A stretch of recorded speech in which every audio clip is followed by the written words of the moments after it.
Year has wrapped up for LEGO Star Wars, and as usual, there are a lot of ups and downs this year, and so we're going to be ranking all 27 sets released this year from the worst to the best. Things out of the way before we start, we're not going to be including any promos or poly bags on this list or the advent calendar of this year. But unlike my 2023 list where I ranked all the LEGO Star Wars sets, we are going to be including microfighters and UCS sets. So that's just something I'm going to be switching this year. But if you end up enjoying this video, make sure to go check out my 2023 ranking because then you can hear my opinions about the sets from last year. But with that being said, this is going to be a long video. Let's get right into it with last place. One more quick interjection before we get to last place. I followed an article to tell me every LEGO set this year, and they left off 5 sets. So you're going to see the numbers start at 22 and go down, but there's going to be like 11.5, 15.5, things like that, just because I didn't want to redo the whole ranking, but obviously I had to include those sets. So that's just a little bit of housekeeping. Let's get right into it with last place. And in last place is the 4+ set of the year, the Crimson Firehawk. This is obviously from Tales of the Jedi, which I have not watched. And 4+ sets, I get some of them. I don't get all of them, though. This is one of the only Star Wars sets that I don't get are the 4+ ones. And this one is just way too expensive at 50 bucks. Like 136 pieces, 50 bucks. That's just outrageous. Like, even if this goes on sale, I won't get it. It would have to go like 50% off for me to pick this one up. The minifigures are fine. I do like nubs, but a bad set overall. Way too overpriced, even for a 4+ set. At 21, we have the Ambush on Mandalore Battle Pack, and this one just didn't interest me at all. I mean, this is from the season 3 of The Mandalorian, which I think is by far the worst season of The Mandalorian, so I'm not really interested in a lot of sets from that season anyways. And then even on that, I don't really want to army build Mandalorians. Like, the thing that make Mandalorians cool is that they have different armor sets. And so the fact that LEGO's released so many sets where you can army build Mandalorians is kind of weird to me. This is our 3rd battle pack of all time with Mandalorians, so I don't care about that. The Stormtroopers are kind of cool, but again, it's from a piece of Star Wars property, Season 3 of The Mandalorian, that I don't really enjoy, so I'm not really excited to get these characters. I'll pick up one, but I won't be army building this set. At 20, we have the only mech of this year. This is Luke's X-Wing. Of the mechs, I think this is one of the better ones they've done. If you're interested in seeing that, I have a whole ranking on all the mechs, but still, I just think Star Wars mechs are dumb, and so this one ends up really low on the list just because of that, even though it is a good mech. At 19, we have the only microfighter of the year with Captain Rex's Y-Wing, and this one is a really tricky one because I love that we get Captain Rex. I think it's dumb, though, that they took the exact same figure from the Venator. They should have switched it in some way. Also, I think it's sad that this probably means we're never going to get a full-scale Captain Rex's Y-Wing, so that's kind of a missed opportunity. But this is one that I'm happy to pick up just because it's an easy way to get that figure. But for people who bought the Venator just to get that figure, that's really unfortunate. So it's okay. The Y-Wing itself, it looks like a microfighter. It's fine. So it's fine. Finds itself here in 19. At 18 is the Droid Bundle Pack, and this is a really weird set. This comes with 4 different droids and our first 25th anniversary set of the year with our first 25th anniversary minifigure, Young Leia. And I think she's one of the worst 25th anniversary figures, but I'm not even ranking this set on that. Even on the set part, though, like, you get these 4 droids. All of them are in a scale where you can't really display them, and they don't look all that great. I was almost going to buy this set for Chopper, but we have a rumor next year that Chopper will be coming out, so I'm not going to buy the set for that. The accessory thing is kind of fun, but overall just not my set. This one I won't be picking up. At number 17 is the Tainted 4 Midi Skill Set, and this is a really weird one because I feel like they did as good as they could do, but you can't look at this and tell me that something isn't off. Like, something is just off here, and I think it's just because this set just didn't translate well to the Midi scale scale. Like, just, it looks fine, but also looks off, and so I just didn't really like this set. I actually do own it. I did buy it because I found a good deal on it, but not a great set. Ends up at 17. At number 16, we have the X-Wing and TIE Fighter Transformable Set. And this is from Rebuild the Galaxy. Minifigures I don't really care about. They're from the Rebuild the Galaxy movie, which was fine, but I don't care enough to get the minifigs from it. The TIE Fighter and X-Wing are no better than ones that we've had in recent years. And the whole thing where you can customize them, like, I just don't care to do that at all. So it's a fine set.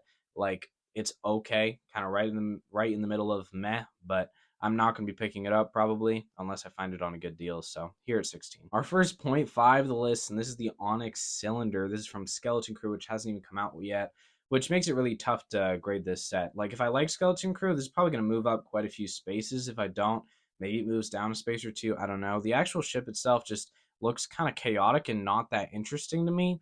again, maybe after I see the show, I'll get more interested in it. So I would take this one with a grain of salt because, again, we don't really know anything about this property. The minifigures look fine, but again, I'm not excited about any of them because it's a property we haven't seen yet. So it's a fine set. I haven't picked it up yet. I'm waiting to watch the show to see if I'll be interested enough to pick it up. But yeah, so for the moment, it lands pretty low on the list, a lot because I haven't seen the show yet.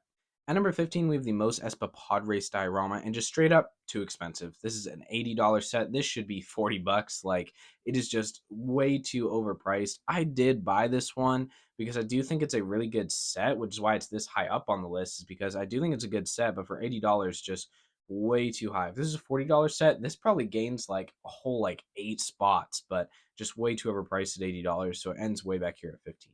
At number 14 is kind of a frustrating one. This is R2D2. Now, I think they did a great job with him. He looks good at this scale. I'm annoyed, though, because they just came out with one in 2021 for $100 more. That was a $200 R2D2, which I own. And so I didn't really want to buy another one, but because of the Darth Malik figure, I did end up picking this one up. Sort of another plus with this is that it goes really well with the C3PO set from this year that we'll talk about later in the video. And so it's fine. It's a fine set. I did pick it up for that minifigure, but if you're not like me and don't care about getting every minifigure, then this is one I wouldn't pick up if you have a different R2D2. At number 13 is another Mandalorian Season 3 set, and this one's better. I like that you get Moff Gideon, Paz Vizsla, and a couple of guards. Like, the minifigure selection is better here, the build is better here, and so it's an interesting set.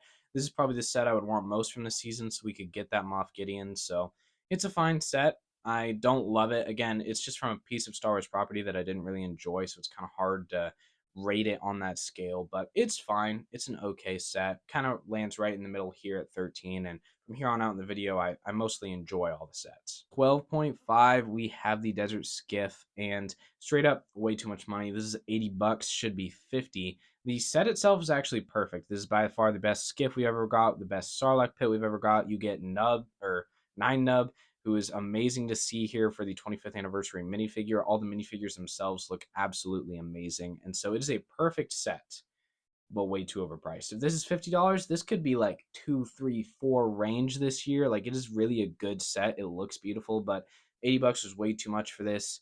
It's so overpriced, so it has to land way down here. At number 12 is the Millennium Falcon Midi Skill Set, and this one is perfect for a Midi Skill Set. Like, I don't think they could have done any better with a Millennium Falcon Midi Skill Set. It looks really good. It looks nice and compact. I actually really dig the way it looks, but I don't really want another Millennium Falcon. Like, we get so many play scale sets. We get, we have 2 giant UCS sets. We get microfighters here and there, and so, like, I don't want another one.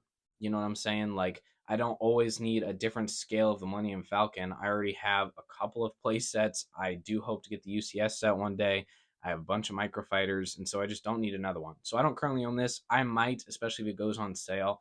Like, it's a solid set. If you don't have Millennium Falcon, this is a solid one to pick up. But for me, it's just one that I didn't need, so I wasn't really that excited about it. And still today, don't really care for it. At 11.5 is a really exciting one. This is Jedi Bob Starfighter. And of course, we, the LEGO community, finally got Jedi Bob, so that is very exciting. The set itself is fine. I don't love the Starfighter, funny enough. I think they could have done a lot better job with it. I've seen a lot better mocks online. And the other minifigs are not interesting. They're from the Rebuild the Galaxy show, and so if you liked that, you'll definitely like this minifigure selection. But for me, Jedi Bob is the main reason I'm picking this set up. I don't own it yet, but I definitely plan to. It's a good one, but I think they could have done a better job on it. At 11 is a really fun one with the Amed Best set, and this one is just so good. This is just such a cool scene from Mandalorian Season 3. Such a cool scene. I'm just so happy to get Amed Best in Lego form. That is absolutely amazing. The speeder looks great. I like all the minifigures. This is a pretty perfect set. Like, from here on out, there's just sets that I enjoy more. But this is a pretty perfect set here. I own one. I would maybe even buy a second one because I think this might do good on the aftermarket because of Amed Best, because we probably won't see him again in Jedi form. So it's a really cool set. The 501st Troopers do have helmet holes, which is a bit of a downgrade. And I think the lamp was just, I don't know, that's just not needed. But anyways, it's a fun set. I do enjoy it here at 11. At number 10, we have Darth Maul's Sith Infiltrator, and this one is okay. I don't think it's the best Darth Maul Sith Infiltrator we've ever had, but it's cheaper than the last one, which is why it makes some compromises there. It looks fine overall. The minifigure selection is a little lacking, but when you bring into account the Saw Gerrera, that really brings it up because I love Saw Gerrera. He was my favorite 25th anniversary minifigure that they did. And overall, it's just a fine set, maybe a tad bit overpriced, but I think it was fine. I did pick it up, especially for that Saw Gerrera minifigure, but a good set here, rounding out at number 10. And before we get into the top 10, if you're liking this video, make sure to like the video and subscribe, and check out all of my other rankings. I do a lot of LEGO Star Wars rankings. That's what I do, so make sure to check out all those. With that, let's get into number 9. Oh, we're actually getting into number 9.5 with the Asoka Final Battle. And this one is a really hard one for me because the minifigures here are perfect. And so I love this set. I went out and got a day one for those minifigures, but you really are just kind of getting a big slab of rock with, the cool black things from the end battle. Like, I wish that they had downsized the, slab of rock and stuff so that this could be cheaper, but 5 minifigs for a $55 set does sound like Star Wars. Like, that's normal. So I don't know. It's a hard set to rank because the minifigs are so good. The build is so meh. So it's a hard set to rank. I ended up putting it here at 9.5. At number 9 is the Imperial Dropship and Rebel Scout Speeder. This is the last 25th anniversary set of the year with the pink astromech droids, sorry. And overall, it's just a really good set. I think it's a great little battle pack, a fun tribute to the 25th anniversary. I plan on picking a lot of these up actually because you can build both your Rebel and Stormtrooper army. So I think it's really good for that reason. And then the pink astromech droid will be something you can sell to recoup the cost of each set that you get. This one, I believe, is only going to be available till December. So make sure to go out and get this one before it's gone. But anyways, a really fun set. I think they did a great job on this one. At number 8 is the Invisible Hand. And this is the best use of midi scale that they've had so far.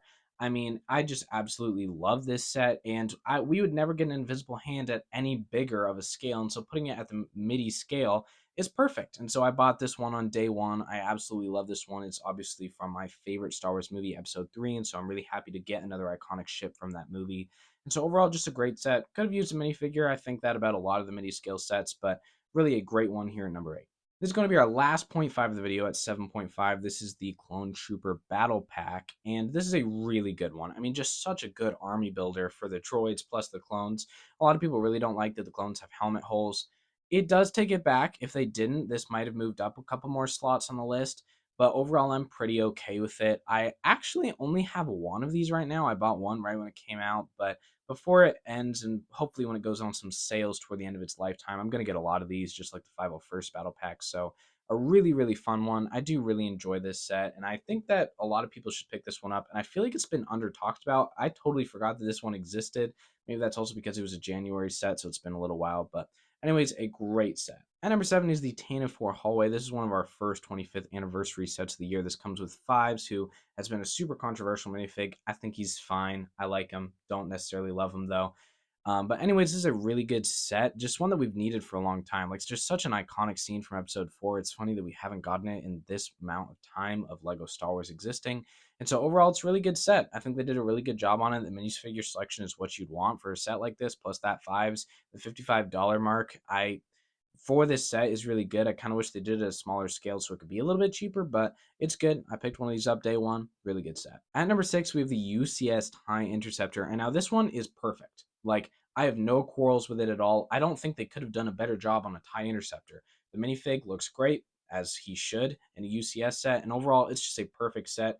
But TIE Interceptor isn't the most interesting thing in Star Wars. And so, to be honest, I haven't picked one up yet. I will before it retires, but this just, it's not the most interesting ship that they could have done, but that shows you kind of where we are at the list. Like, this is a perfect set. They could not have done any better on a UCS TIE Interceptor. There's just more interesting things in the world of Star Wars. And number 5 was a really surprising one for me. This is the Droideka, another buildable character, and I absolutely loved this one. I mean, the little buildable Droideka maybe could have been improved, but we're here for the big thing, and it looks absolutely great. I absolutely love this set. I actually don't own it yet, but I'm definitely going to be picking it up. I absolutely love it. Again, no quarrels with this set at all, except for maybe that, the minifigure scale Droideka could have been better, but the actual Droideka itself that you're here for, it looks great. I think it's at a really good price point where it's an easy one to go pick up, and so just a great set here at number 5. At number 4, I think is the most underappreciated set of the year, and that's C-3PO. I absolutely loved this set. I'm super happy. I can't believe it took us this long to get a buildable C-3PO. I think they did a really good job, and I'm glad that they did them at an affordable-ish scale. Like, it's still in the $150 range, I believe, and so that's still expensive, but for LEGO, that's affordable. They definitely could have made this bigger, like Chewbacca, for example. So I'm glad they downscaled him a little bit, and overall, just a perfect set. I mean, I don't see any problems with this set. Maybe it's just because he's not that interesting, but I haven't seen him talked about much at all. But I loved this set this year. I picked it up day one. I absolutely loved C-3PO. At number 3 is a set that I've been wanting for a long time. This is the Imperial Star Destroyer. This is another play scale one. And for me, I've wanted this one for a long time because since I've really gotten into LEGO, there hasn't been an Imperial Star Destroyer that's come out at this version. I do have the UCS set, but at the play scale, there hasn't been one that's come out. So I really like this set. The minifigure selection is what you'd want, maybe a tiny bit lacking on the actual minifigure selection, but for the 25th anniversary minifigure, they included Cal Kestis. I love Jedi Fallen Order and Jedi Survivor, and so I was so happy that they put him in this set as a minifigure. Another big driving force for me to pick this one up. I absolutely loved it. Another one that I picked up day one. A great set I really loved here at number 3. At number 2 is one of the most surprising ones on this list, probably the most surprising set on this list, and this is the Dark Millennium Falcon, because this is a concept one. And usually I don't love when LEGO does concept things. Like in the past, they've done a Sand Speeder, they've done TIE Crawler, they've done some concept things that never actually made it into Star Wars as sets before.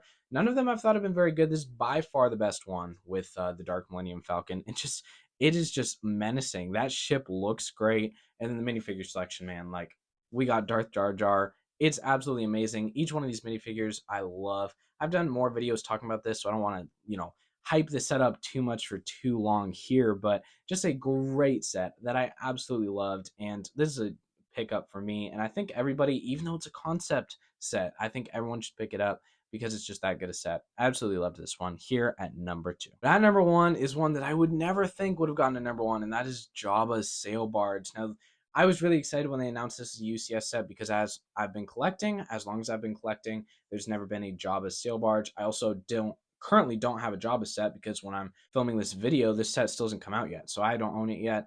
And so I don't have a Joba currently. And so this would be my first way to get Joba. So I was excited for that. But then when I saw the $500 price tag, I was not excited. I was like, oh, they're just going to make it too big, too expensive. Then I heard rumors that it was going to cost $500, but it wasn't going to look like it cost $500.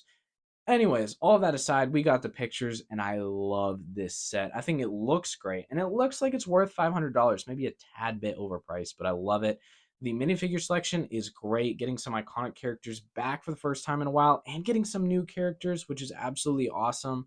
And the sail barge itself just looks so good. I'm going to be buying this day one, and I usually don't buy UCS sets day one, but I absolutely love this set, and this comes in as the best set of 2024 for LEGO Star Wars. Anyways, thank you guys for sticking with me for that whole video. This was a really fun one to make. I love ranking all the sets each year. Let me know down below, what is your least favorite and favorite set of 2024?